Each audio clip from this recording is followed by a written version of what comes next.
welcome to this video, guys. Hope you guys are doing outstanding wherever you're at.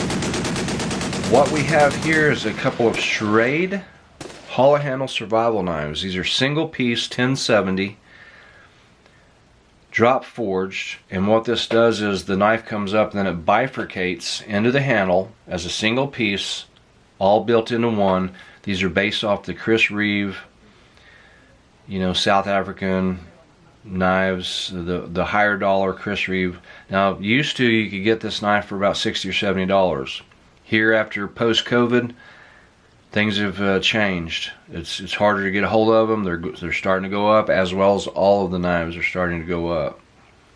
I've had this one a long time, and it's done an outstanding job for me. It's got that clip point blade. Now, this originally didn't come with the serrations. I put those on out in my shop because those have come in handy, cutting up to 1-2 inch wood branches with just putting grooves in them, cutting through them. Got me some serrations there, and it just works. I needed that because I use this so much, and it's just been a handy little knife. I love the blade profile because it's a clip point. It's almost like a fighter design, like a K-bar design, if you will, or a John Eck Commando.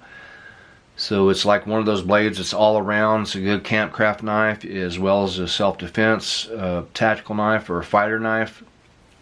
3/8 inch thick. Measure the blade for you guys.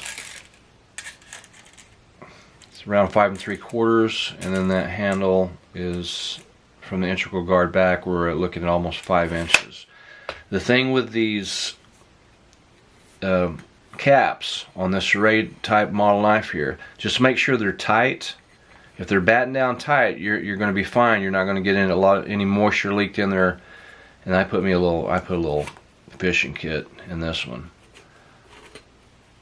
But I have had these. This will, if you, like I said, if you don't have this down tight, they'll pop loose, and then moisture can get in there. I hadn't had any trouble. Now, sometimes I will take a little bit of candle wax and I can let it drip in there, and I turn it, and that will seal that up until I'm ready to use it. And I use coconut oil also in this 1070. If you're using 1095, that kind of higher carbon steel, when it's just carbon steel, you want to keep your blade oiled, obviously. So after you use it, just clean your blade.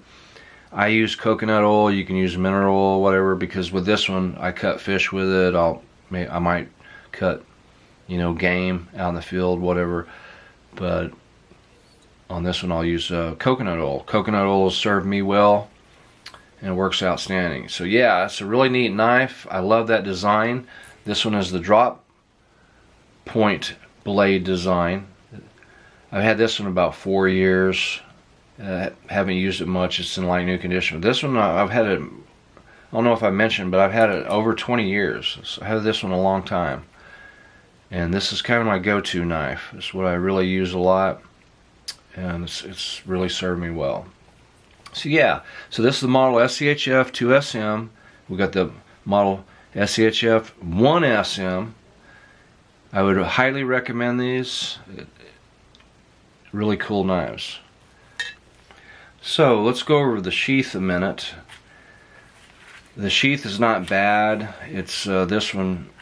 It's starting to fray a little bit through here and there, but I keep a suture kit on the back. We got an